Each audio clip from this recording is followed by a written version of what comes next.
참 여러분 교회는 이렇게 말씀 사경회를 하면서 매 순간마다 나와서 기도하시는 분들이 참 기도를 잘 준비해서 하나님 앞에 올려드리는 것을 경험하고 또 보고 있습니다. 어린아이가 나오든지 어른이 나오든지 정말 기도들을 그렇게 잘 정성스럽게 하시는 걸 봐요. 그런데 제가 3일 동안 이렇게 4일 동안 기도를 가만히 들으면서 물론 부흥성회이기 때문에 저를 위한 기도를 하셨겠지만 오늘 부부 외에는 담임 목사, 여러분 교회 담임 목사를 위해서 기도를 하지 않더라고요. 제가 가만히 생각하면서 보통 교회들은 어느 순간에나 대표 기도를 하시는 분들이 담임 목사님을 위해서 늘 기도하거든요. 여러분들 이런 건 참 중요한 거예요. 영적인 교제가 끊어질 때 가만히 보면 영적인 지도자를 존경하지 않고 그 지도자를 위해서 기도하지 않습니다. 여러분 정말 모일 때마다 구역에서나 소그룹이나 어디로 모일 때마다 늘 담임 목사님과 교역자들을 위한 기도, 그것을 빼먹지 마시기 바랍니다. 그것이 하나님이 일하시는 하나의 방법이에요. 여러분 결혼하셔서 오랜 신앙생활 결혼생활 하고 계시는데 사랑해서 계속 사십니까? 아니면 결혼했기 때문에 사십니까? 오늘 두 분은 사랑해서 사시는 것 같고, 여러분 아이고 목사님 나는 자식 때문에 살아요, 뭐 그런 분도 계시고, 이 질문을요 가만히 해보면 결혼한 지 한 30년, 20년 이렇게 된 사람들 중에 내가 사랑해서 지금도 그때보다 더 사랑해서 내가 살아요, 이런 분보다는요 결혼했으니까 살아요가 훨씬 많습니다. 저는 이전에 이 말을 들으면 지금 뭐한데 부부로 사나, 사랑도 없는데 헤어지지, 그렇게 생각했는데요. 이 고통을 겪으면서 이게 결혼했기 때문에 사는 게 이게 맞구나. 여러분 어릴 때는 사랑이라는 말만 하면 항상 그 사람을 위할 것 같고 자기를 위하는 것은 없고 헌신적으로 섬길 것 같고 이런 것만 생각을 했어요. 그런데요 삶을 살다 보니까 때로는 그 사람이 미워지기도 하고 그 사람하고 함께 있기도 싫고 밥도 먹기 싫고, 그런데도 집을 안 떠나니까 결혼 생활이 되고 삶이 이루어져 가더라고요. 이걸 성경은 언약이라고 하는 거예요. 언약은 여러분, 언약의 삶을 가만히 들여다보면 우리의 허물이 없는 게 아니에요. 다 드러나요. 그런데도 그 맺은 언약 때문에 거기 머물러 있는 것, 그게 바로 사랑보다 더 중요한 거예요. 그래서 어느 신학자가 이렇게 말했어요. 사랑으로 결혼하지만 결혼 생활은 선택한 것을 사랑하는 것입니다. 여러분 잘 들어보세요. 사랑으로 결혼하지만 결혼 생활은 선택한 것을 사랑하는 것입니다. 이게 앞에 거는요 로망이라고 할 수 있어요. 그런데 뒤에 말은요, 선택한 것을 사랑하라는 말은 헌신이라는 거예요. 헌신 안에는요 때로는 사랑하는 마음이 없어도 그 일을 반복해서 하고 있는 게, 그게 헌신이에요. 오늘날 많은 사람들이 헌신을 생각할 때에 전부 다 자기가 좋아하는 것을 잘하는 걸 헌신이라고 말해요. 그건 헌신이 아니에요.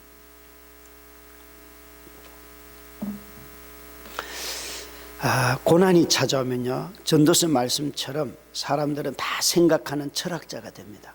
남들은 평범하게 일상적으로 그냥 말을 해도 그 말이 내 마음을 팍팍 찌르는데, 어느 날 극동방송을 이렇게 들으면서 지나가는데, 차를 타고 가는데 그 설교자가 이렇게 말하는 거예요. 장미꽃을 보면 왜 가시를 봅니까? 꽃을 봐야지, 이러는 거예요. 평소에는 그런 말이 찔리지가 않는데 갑자기 이분이 그러는 거예요. 사람이 항상 긍정적으로 생각하고 낙관적으로 생각하고 좋은 걸 생각해야지 그게 꽃이 피지요, 이러는데 제 입에서 네가 창조주 해라 그랬어요. 하나님이 장미꽃을 만드실 때에 장미꽃은 여러분 가시가 먼저 나와서 이게 줄기가 되는 거거든요. 가시가 먼저 나오고 그리고 난 뒤에 그게 꽃이 피는 거예요. 창조주는 그렇게 만들었어요. 싹둑 잘라가지고 가시 못 나오게 하면요 그 꽃이 안 피어요. 무슨 말씀인 줄 아세요? 낙관적이다, 긍정적이다, 뭐 성공의 신학이다 이런 것은 다 복음적이지 않아요. 그것은요 열매가 잘못되는 거예요. 그래서 그런 사람들은 죄를 회개하는 가장 큰 이유도 복을 받기 위함이에요. 복을 받기 위해서. 감사하는 가장 큰 이유가 어디 있는가 하면 이 감사를 하면 하나님이 복 주신다는 거예요. 그래서 다 내가 얻을 것 때문에 다 감사하고 기뻐하는 거예요. 여러분 삶을 살다 보면 절대 여러분 가시가 없이는 꽃이 피지 않아요. 가시가 없이는 장미꽃이 안 피는 거예요. 이스라엘 백성들이 그들이 이렇게 광야 생활을 하다 쉼을 얻는다고 그러죠. 쉼. 그 쉼을 주는 가시 나무가 있어요. 이스라엘 백성들이 심는 나무는 우리가 생각하는 막 낙엽이 우거지고 이런 걸 말하는 그런 나무만 있는 게 아니에요. 정말 가시나무예요. 그런데 그것이 우거져 가지고 우리 그늘이 되고 그곳에서 쉼이 되는 거예요. 참 희한하죠. 어떻게 그렇게 기가 막힌 상징이 있을 수 있을까요? 고린도전서의 말씀에 보면 너희가 연약할 그때가 가장 강함이라. 여러분 복음은요 우리가 가장 수치스러운 그 자리가 가장 영광스러운 자리, 하나님이 나타나는 자리예요. 그런데 우리의 자존심이 그걸 견디지를 못하는 거예요. 견디지를. 김종학이라고 하는 가수가 있어요. 그 일반 노래 부르는 사람이죠. 그가 부르는 노래 중에 100년의 약속이라는 노래가 어느 날 차를 타고 가다가 그날이 아내 그 다리를 수술해서 잃은 날인데요. 정말 그 가사에 이런 게 있어요. 후렴구에 30년쯤 지나 내 사랑이 많이 약해져 있을 때 내 영혼을 태워서 당신을 사랑하리라, 뭐 그런 구절이 있어요. 제가요 나는 이제 겨우 7년 8년 지나는데 사랑이 막 식는데 어떻게 저 인간은 30년이 지나서야 많이 식었다고 말을 하나. 여러분 결혼생활 30년 하면 사랑이 팍 식습니까? 쑥쑥 자라가지고 나는 어떻게 당신은 결혼할 때보다 더 그렇게 예뻐 사람이. 애 서너 낳고 이렇게 여자의 몸매는 흠모할 게 아무것도 없어요. 애 서너 낳은 여자의 몸매 말이에요. 배를 이쪽으로 밀면 이리 쑥 쏠리고 저리 밀면 저리 쏠리고 지방질이 온 배에 퍼져가지고요 이게 통제가 안 돼요. 그런데 여러분 30년이 지났는데도 당신 정말 그때나 지금이나 이렇게 아름다울 수가 있어. 그게 그 사람이 예뻐서 아름다운 거예요? 내 마음에 사랑이 많아져서 아름다운 거예요? 저는 저를 보고요 목사님 너무 잘생겼습니다 이렇게 말하는 사람을 한 사람도 만나본 적이 없어요. 그런데 우리 장모님만 저를 보면 우리 사위 진짜 잘생겼다 그래요. 그래서 어머님 눈이 삐었어요. 어머님 눈을 뜨세요. 저는 그래요 100번 양보해서 제가 좀 귀여운 구석은 있으나 잘생긴 구석은 아무리 찾아봐도 없습니다. 우리 아이들에게 아빠가 잘생겼냐 그러면 애들이 아니요 단번에 그래요. 아니요. 그런데요 사랑이 많은 장모님은 저만 보면 아이고 우리 사위는 작아도 저렇게 잘생겼냐 그래요. 세상에 작아서 잘생긴 사람은 세상에 없어요. 왜 그래요? 내 안의 사랑 때문에 그래요. 내 안의 사랑 때문에. 우리는 그리스도 안에서 변화되는 게 뭔가 하면 내가 변하는 거예요. 내가 변하는 거예요. 내 안에 연약함이 왜 없겠어요? 다 있어요. 연약함은 쉽게 극복되는 게 아니에요. 어제 저녁에 설교를 마치고 이제 이렇게 집으로 돌아가는 차를 몰고 가는데 갑자기 벨이 진동이 울리는 거예요. 집사님 한 분이 그 권사님하고 함께 나오시는 분인데 젊은 집사예요. 32살 젊은 집사가, 목사님 오늘 우리 어머님 생신이신데 우리 어머님이 목사님의 그 생일 축하 메시지를 기다리는 것 같아요. 목사님이 아마 문자 보내주시면 너무 엄마가 기뻐할 것 같으니까 목사님 한번 문자 좀 보내주세요. 이렇게 부탁이 왔어요. 제가 그걸 보면서 야, 이 집사 진짜 지혜롭다 생각했어요. 여러분, 그것 가지고 비난의 말을 만들 수도 있습니다. 우리 목사는 우리 교회 권사님에게 아무 관심도 없어. 생일이 됐는데도 아무 관심도 없어. 그렇게 말할 수도 있어요.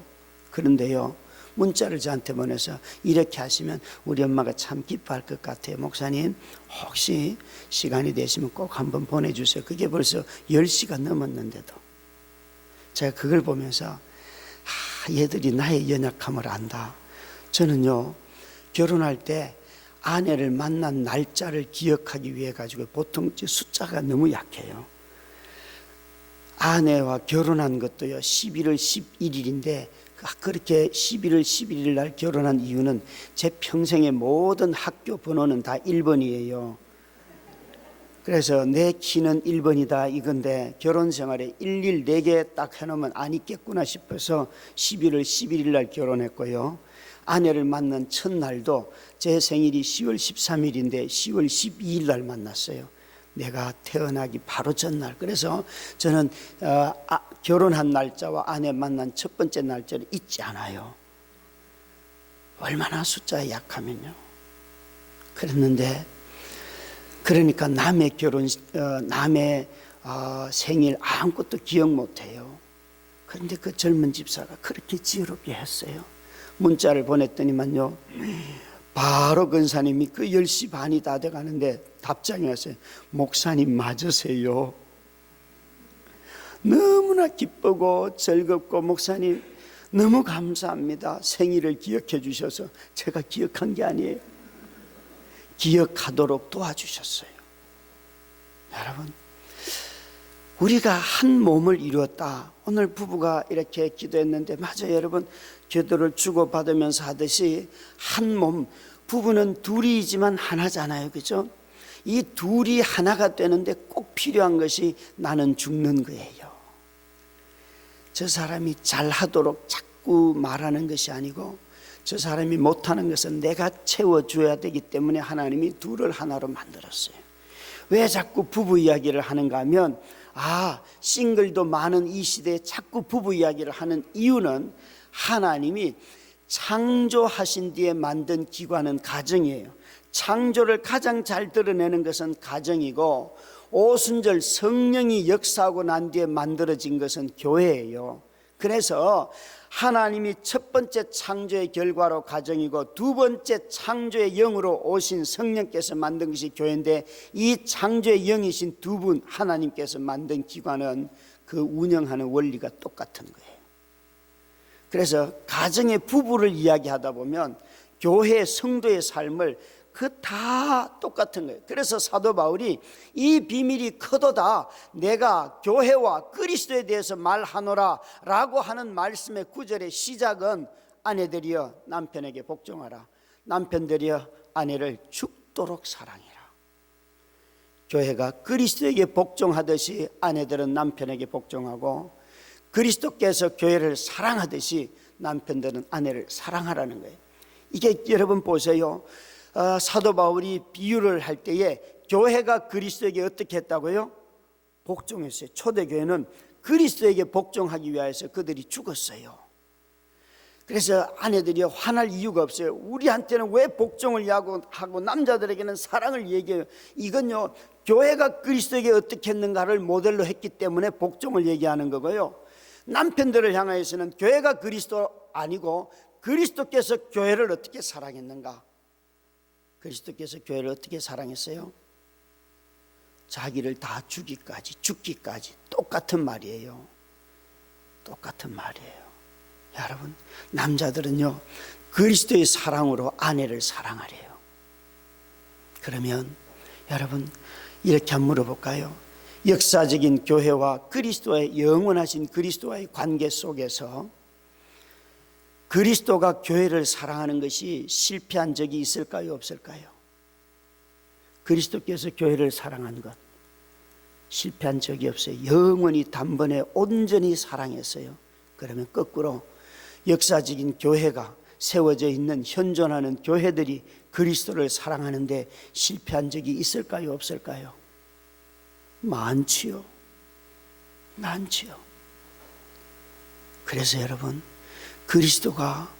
교회가 그리스도를 죽기까지 사랑하도록 그렇게 오늘 이 시대는 우리를 향하여 부르고 있는 것이에요. 우리에게 연약함은 사라지지 않습니다. 오늘 이 본문에 아브라함이 가나안 땅 애굽에 내려갈 때에 자기 아내를 당신은 나의 누이입니다 그렇게 말했던 때가 이전에도 있었어요. 성경을 연대순으로 기록하지 않았기 때문에 이것이 언제 일어났을까, 몇 년 뒤다 이걸 추정하는 것은 상당히 어렵습니다. 그러나 대충 이렇게 성경에 기록한 것을 어느 정도 얼추 이렇게 감을 잡는다면 적어도 아브라함이 그 아들 이삭을 얻는 것이 21장에 나오기 때문에 한 20장까지는 이삭을 얻기 전까지라고 추정을 한다면 그가 두 번이나 자기 아내를 누이라고 속이는 일이 25년 동안에 2번 반복되었다고 볼 수가 있어요. 애굽은 큰 제국입니다. 미국과도 같은 큰 그 당시를 지배하고 호령하던 큰 제국이고요. 오늘 내려가는 동네는 그랄이라고 하는 곳인데 그 땅에 기근이 들어서 이전에는 애굽으로 갔다가 애굽은 남쪽이에요. 그런데 오늘 그랄은 그 네게브 지방이라고 하는 광야의 북쪽이에요. 그런데 그 동네는 마치 미국에 비유한다면 이 동네는 마포구 정도 된다고 생각하시면 돼요. 아주 조그마한 동네예요. 부족 왕이에요. 성서학자들은 아브라함이 그 소돔 고모라 왕을 구할 때에 군사들을 318명을 데리고 나가서 싸웠는데 이 318명 정도가 된다면 아브라함은 적어도 부족의 장으로서 그가 거느리는 식솔만 1000명이 넘는다고 추정을 합니다. 어마어마한 그런 군대를 이끌고 부족을 이끄는 사람이에요. 그런데 그 조그마한 동네 그랄에 내려가는데 마음속에 이 그랄 왕도 그랄 지역에도 하나님을 경외하는 사람이 없기 때문에 내가 이 동네 가면 죽겠다. 내가 죽을 수 있겠다. 저 예쁜 마누라 때문에. 얼마나 사라가 예쁜지요. 그 옛날이나 지금이나 미모가 똑같아요. 이방의 왕들이 보는 순간 사라를 취하잖아요. 엄청나. 이 여자는 거의 한 20년이 지나도 미모가 똑같아요. 아이를 얻을 때가 다 늙었다고 말하는데 이방인이 봐서는 늙은 여자가 아닌 거죠. 엄청난 거예요. 그래서 거짓말을 했지요. 또 두려워서. 여러분, 우리 마음속에 두려움이 찾아오면 반드시 거짓말합니다. 마음속에 자기 두려움 때문에 거짓말합니다. 거짓말이 어디로부터 나오는가? 반드시 두려움으로부터 나옵니다. 두려움. 이 두려움이 마음속에 휩싸이면 자꾸만 말을 바꿔요. 이렇게 바꾸고 저렇게 바꾸고. 아이 셋을 길러보니까요, 진짜 성격이 올곧은 애도 있고 늘 변명이 많은 애가 있어요. 어떤 상황이든지 이제 자기 유리한 쪽으로 계속 말을 만들어가. 우리 둘째가 그래요. 그러니까 말장난을 기가 막히게 잘해요. 아빠 때문에. 너 공부를 왜 이렇게 안 하냐? 아빠 때문에. 내가 왜? 그런 거. 계속 변명이에요, 변명. 여러분, 아이들이요, 마음속에 매를 맞을 것에 대한 두려움이 찾아오면 정직하게 말하지 않습니다. 두려워서. 아이들에게 늘 가르치는 거예요. 두려움 앞에서 정직한 것, 그것이 회개다. 회개. 하나님은 여러분 회개하기를 원하시는데 우리는 자꾸 변명하기가 쉬워요. 내가 이것 때문에 못했고 저것 때문에 이렇게 했고. 여러분, 아무리 변명해도 하나님이 죄라고 한 것은 죄입니다. 죄라고 한 것은 죄입니다. 여기에 아브라함이 왜 자기 안에 있는 두려움이 찾아오니까 무슨 생각을 하는가 하면, 당신이 너무 예뻐서 이 아브라함은 자기 죽음에 대한 두려움이 찾아왔어요. 그런데 당신이 너무 예뻐서 내가 죽게 생겼습니다. 지금 누구를 비난해요? 예전에는 그 아름다움 때문에 그 여자를 택하여서 부부가 되었다고요. 그런데 자기 자신의 생계에 대한 두려움이 찾아오니까 당신이 집안 살림을 잘못해서, 당신들이 교회 일을 잘못해서 이렇게 말하는 거예요. 전부 다 비난의 화살을 자기에게 두지 않고요, 다른 사람 때문에. 그래서 두려움은요, 이 비난, 거짓말도 나을 뿐만 아니라 남을 비난하게 됩니다. 우리 인간성 안에 두려움이 사라질까요, 안 사라질까요? 이렇게 평생을 살아오신 우리 믿음의 어른들, 참 여러분들 두려움이 사라져요, 안 사라져요? 잘 안 사라져요. 지금까지 먹고 사셨어도요, 오늘 지갑에 돈 없으면요 얼마나 마음이 초라해지고요, 그리고 비참해질 뿐만 아니라 누가 어디 가자 그러면 아이고 오늘 아파서. 안 아파. 돈이 없어서 이 소리를 못해요. 오늘 어디 갈 데가 있어서. 갈 데도 없어요. 내가 돈이 없어서 이 얘기를 못한다니까요. 참 우리는 이런 데 엄청나게 익숙해요.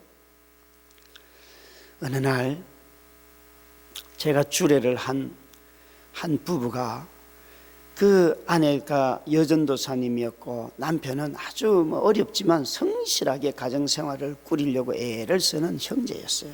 그런데 그 아내가 사는 게 너무 힘들어가지고 그만 자기 교회에 20살이나 많은 음악 악기상 하는 성도하고 바람이 났어요. 그래서 이혼하겠다고 찾아왔어요. 그래서 왜 그러니까 들어보니까 인생이 너무 힘드니까 생길 수 있는 일들이에요. 말리고 설득했는데 안 돼서 그만 이혼을 했어요. 이혼을. 근데 이제 법적 문제가 되니까 증인을 요청을 하는데 그 남자가 이러는 거예요. 목사님, 너무 죄송하지만 목사님이 한번 법정에 가서 증인을 서주시겠습니까? 이러는 거예요. 그래서 얘야, 목사님 내가 할 짓이 못 된다. 내 손으로 주례했는데 내가 누구 편을 드냐.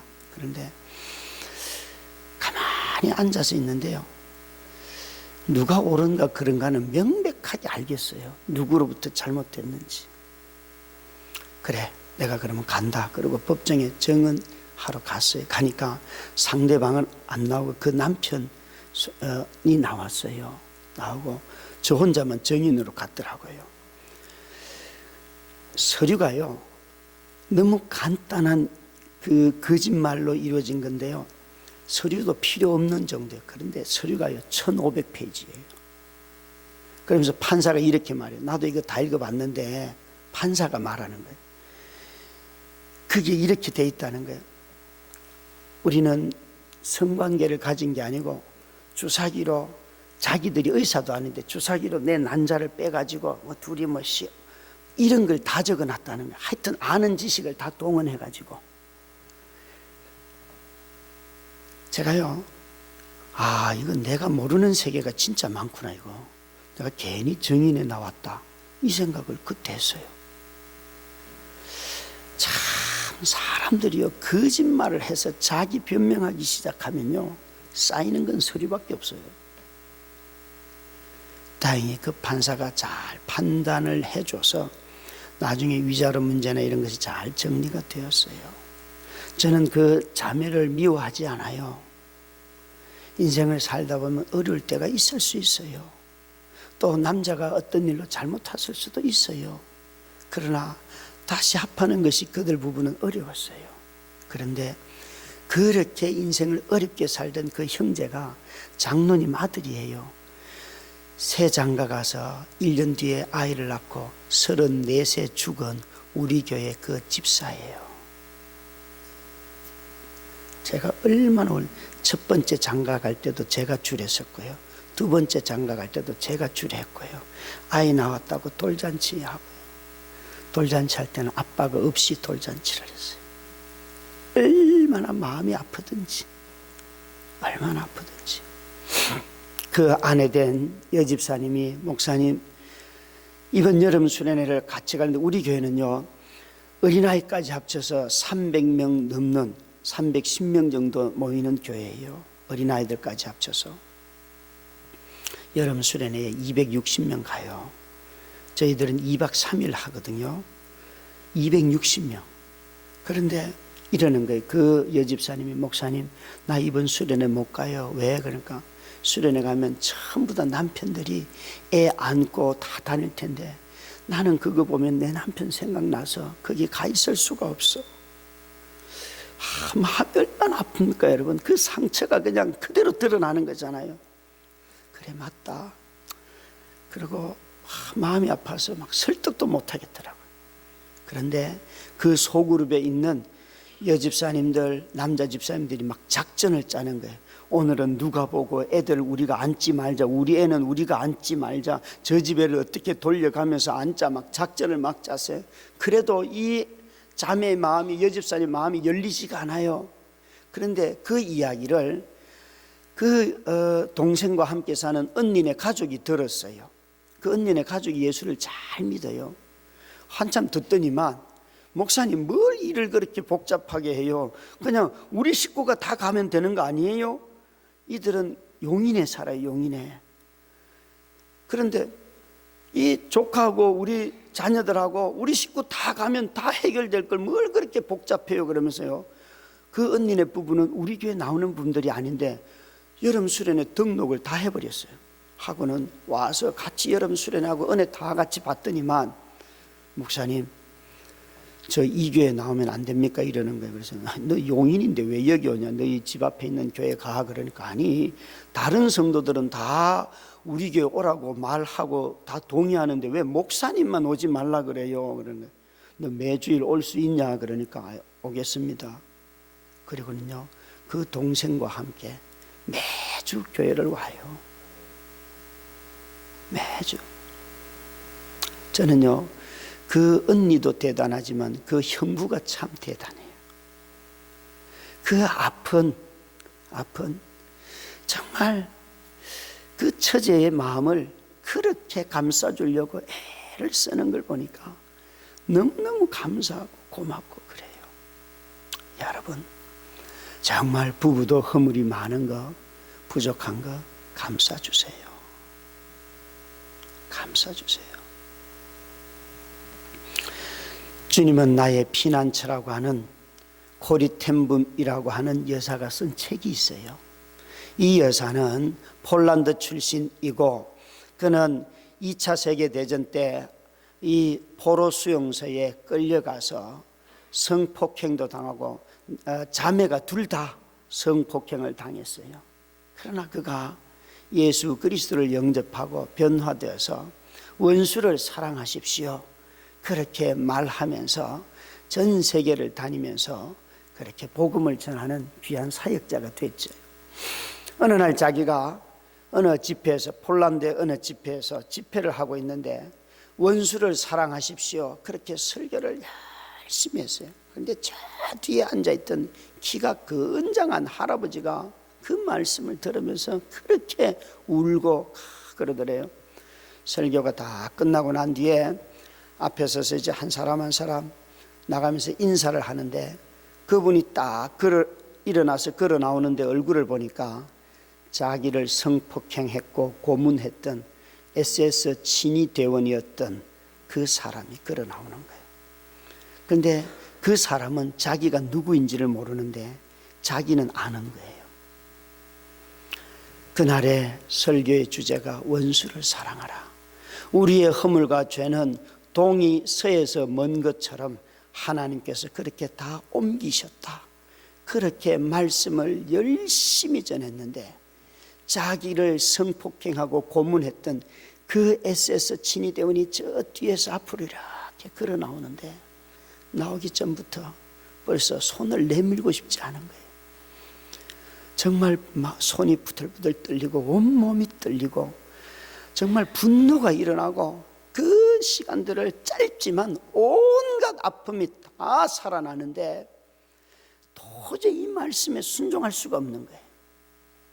그런데 마음속에 원수를 사랑하라. 동이 서에서 먼 것처럼 그의 죄과를 하나님께서 다 옮기셨다. 그 말씀이 자꾸 자기가 전한 말씀이 생각이 나서 그가 자기 앞에 섰을 때 그가 이렇게 말하더라는 거예요. 정말 하나님이 죄를 동이 서에서 먼 것처럼 그렇게 깨끗하게 씻어주시고 옮겨주시는 분 맞습니까? 그 SS 친위대원이 그렇게 묻더래요. 이 코리텐붐 여사가 정말 떨리고 주저되는 그 마음 속에서도 손을 내밀면서 예, 맞습니다. 예, 맞습니다. 여러분, 그 SS 친위대원도 마음속에 깊은 아픔이 있는 거예요. 괴로움이 있는 거예요. 남을 폭행하고 남에게 거짓말하고 고문하고 그게 얼마나 자기 영혼을 아프게 하는 거예요. 그렇죠? 자기 영혼이 병든 거예요. 자기 영혼을 괴롭힌 거예요. 자기가 죽음에 처해 있는 거예요. 악쓰는 거예요. 그런데 정말 그도 구원받고 싶었던 거예요. 여러분, 이게 회개예요. 회개. 회개는 하나님의 약속을 믿고 손을 내미는 것이고 또 그렇게 피해를 당했던 코리텐붐 여사 그 SS 친위대원이 자기가 상처 입은 자라는 것조차 모를 때도 그 또한 손을 내밀어서 그를 품었어요. 이게 바로 복음이에요. 복음. 복음은 항상 우리를 이렇게 바꾼다고요. 우리의 연약함이 사라지지 않습니다. 남을 용서할 때 제일 큰 두려움은 뭔가 하면 저 사람이 다시 나를 찌를 텐데 라는 공포 때문에 용서하지 못해요. 여러분, 용서한다는 말은 내가 찔릴 것을 각오하는 거예요. 그러나 그 찔림 또한 하나님의 사랑이 하나님의 십자가에 의하여서 바뀐다는 거예요. 그게 참된 용서예요. 너 다시는 그런 일을 안 할 거지, 그러니까 용서할 거야. 이건 율법이에요. 그건 인간을 모르는 소리예요. 인간은 다시 그 짓을 하게 돼 있어요. 아니요, 나중에는 내가 누군가에게 거짓말할 수도 있어요. 여러분, 저는 목사의 진심을 믿지 않습니다. 목사도 얼마든지 변심할 수 있습니다.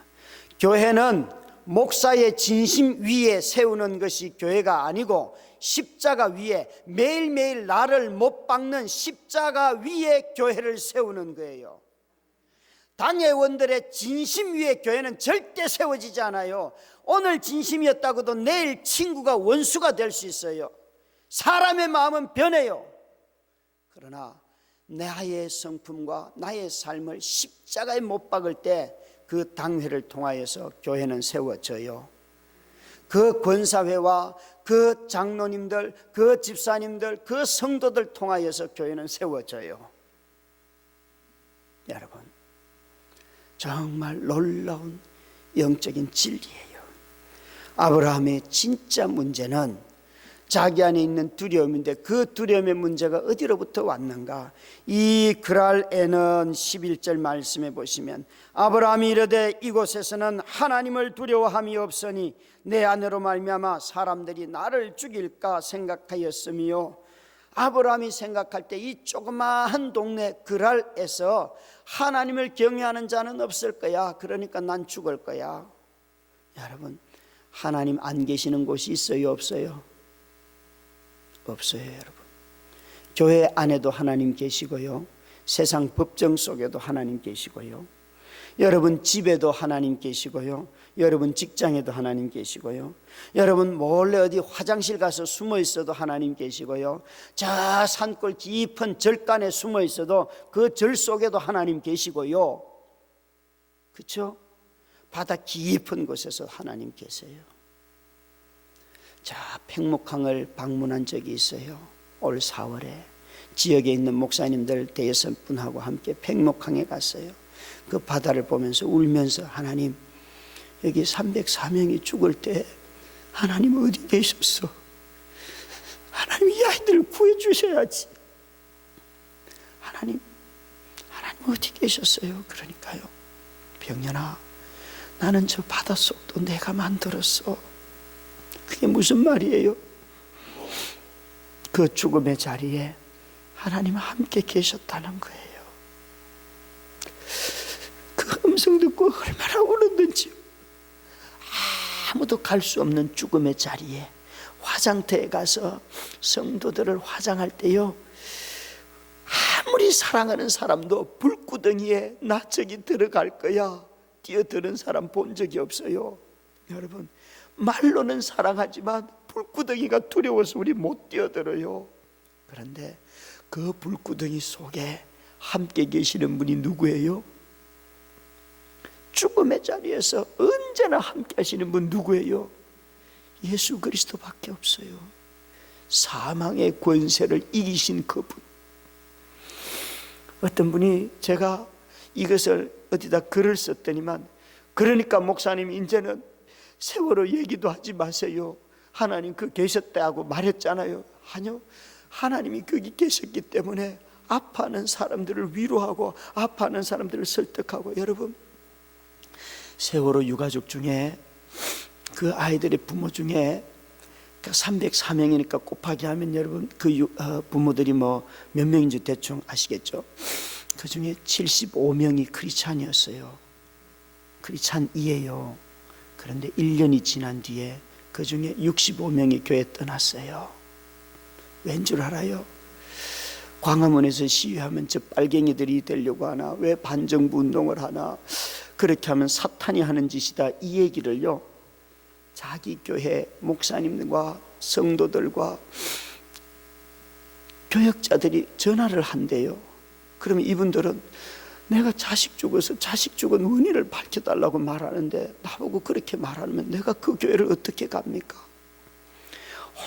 오랜 신앙생활을 한 그런 권사님들이 많아요. 그 권사님 한 분이 저한테 울면서, 목사님, 우리 사모님이 나보고 너 사탄의 종노릇 하지 말고 빨리 교회로 돌아오라고 그래. 나 평생 교회 사랑했어요. 권사예요, 권사. 우시면서, 목사님, 나 갈 교회 좀 찾아줘요. 다른 교회로 옮겼어요. 그분은 기독교를 떠나지 않았어요. 그런데 무려 65명의 사람들이요 교회를 떠났어요. 여러분, 우리는 남들이 고통당하는 데에, 고통당하는 자리에 가서 그 자리에서 그들의 고통을 품어야지만 복음이 전거돼요. 그런데 그러지를 못해요. 여러분, 남이 우는 데 가서 눈물 닦아주는 것이 뭘 잘못하는 거예요? 예? 우린 너무 이상해요. 너무 포악스러워요. 너무 폭력적이에요. 하나님은 항상 고통받는 자리에 함께 계셨어요. 그게 십자가예요, 십자가. 여러분, 여기에 아브라함이 정말 두려워한 것은 불신 때문에 그래요. 하나님이 여기 계시지 않습니다. 여러분 마음 안에 하나님이 안 계시면 어디서나 불신하면 반드시 거짓말하고요, 불신하면 두렵고요, 불신하면 저희 큰딸이 이번에 수능을 봤어요. 저희 딸 친구 중에는 전교 1등 하는 애들도 있어요. 공부 잘하는 애들 있어요. 그런데 공부 잘하는 애들에게 이번 수능은 참 어려운 것 같아요. 그죠? 어려웠어요. 그런데 우리 딸은요, 시험 보러 가는 아침에도 제가 아빠가 따라갈까? 그러니까 에이, 아빠 뭘 그 길을 따라와요. 내 혼자 찾아가요. 걱정하지 말고 집에 기다리세요. 그러더라고요. 그래서 끝나고 난 뒤에 오는데, 야, 오늘 좀 시험을 어떻게 봤냐? 그러니까 아빠, 나는 시험 보는데 긴장이 하나도 안 되고 두려움이 하나도 없어, 이러는 거예요. 오, 대단하다. 여러분 어떻게 시험 보는데 그런 긴장이 없을까요? 그런데 저는 하나님 앞에 너무너무 감사하고 고마웠어요. 왠가 하면 제가 자녀들을 위하여 기도하는 딱 두 가지가 있는데, 그 첫 번째는 뭔가 하면, 하나님, 이 아이들에게 마음속에 항상 confidence, 자신감이 넘치게 해주십시오. 이게 제 첫 번째. 자식을 가르칠 때 여러분, 그 마음속에 두려움을 불어넣는 부모는 바보예요. 너 그렇게 하면 인생 못 살아, 너 그렇게 하면 너 성적 떨어져, 너 그렇게 하면 너 이렇게 잠자서 어떻게 사람들 세계에서 이 경쟁의 사회에서 이기나. 이건 다 아이들에게 두려움을 심는 거예요. 저는 11시쯤 돼서 이렇게 학교에서나 학원에서 돌아오면요, 공부하면 가서 야야 빨리 자라자. 11시까지 학교에서 공부하다 왔는데 뭔 집에서 공부를 하냐. 놀아라 놀아. 아빠, 다른 집 사람들은 다 공부하라 그러는데 아빠는 왜 자꾸 자라 그래? 나 공부 좀 하게 가만히 두어. 그래서 아니야, 공부 그렇게 하면 머리에 들어오는 것도 없어. 너무 피곤하니까 그냥 자. 저는 그렇게 말해요. 진짜요. 그게 첫 번째 컨피던스, 자신감이고요. 두 번째 기도한 것은, 하나님이 이 아이들이 무슨 일을 하든지 간에 가난한 자들, 약한 자들을 잊지 않게 해주십시오. 왠가 하면 율법을 보니까요, 모세오경의 율법을 보니까 하나님의 사랑이 가장 잘 나타나는 것이 나그네와 고아와 과부들을 돌보는 거예요. 그게 하나님의 사랑의 증거예요.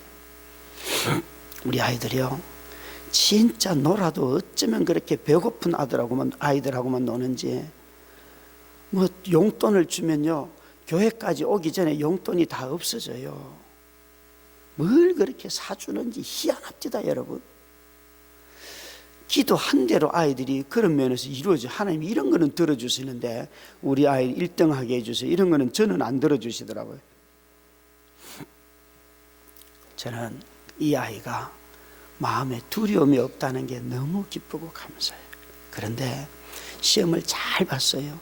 너무 잘 봐가지고 어제 저녁에 설교 끝나고 집에 갈 때에 아이가 이제 다음 주가 한예종 시험을 봐요. 여러분, 오래된 교회의 권사님들, 장로님들 기도 좀 해주세요. 우리 딸 잘 보게 해달라고. 제 기도는 부족하기 때문에 여러분에게 부탁드리는 거예요.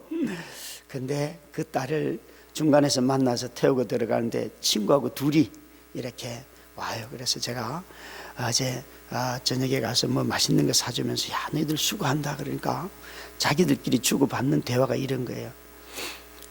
제 딸이 너무 시험을 잘 봤는데 주변에 다 못 봐가지고 자기가 너무 기쁜데 이거 말을 못 한다는 거예요. 친구들이 마음 아플까봐. 그래서 이놈이 배려심까지 이렇게 언제 자랐나 속에서 있잖아요. 얼마나 마음이 기쁜지.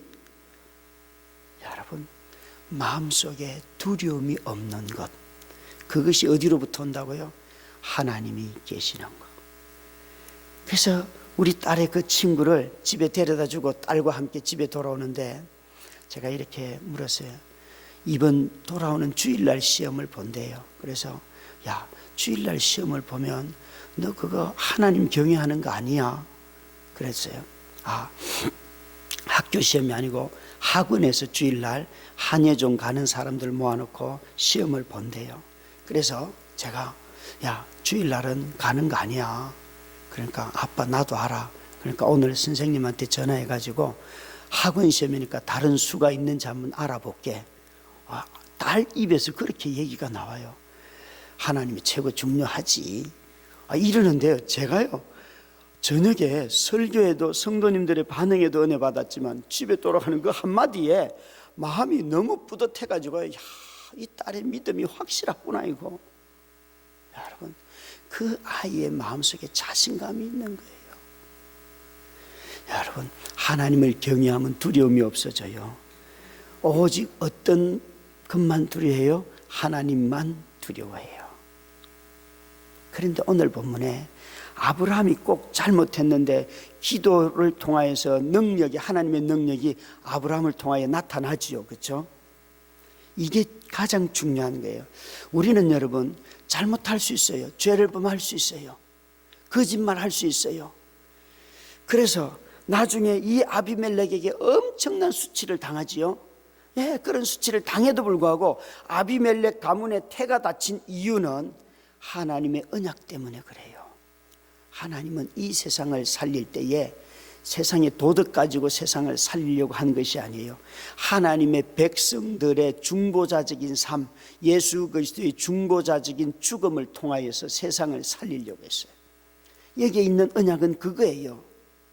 아브라함의 가문이 아니라 이 아비멜렉의 가문에 아브라함의 거짓말 때문에, 아니 아비멜렉은 그 사람을 진짜 자기 아내로 맞이하려고 정직하게 했어요. 하나님이 그의 의로움을 알고 그가 죄를 범하지 않도록 보호해 주신 거예요.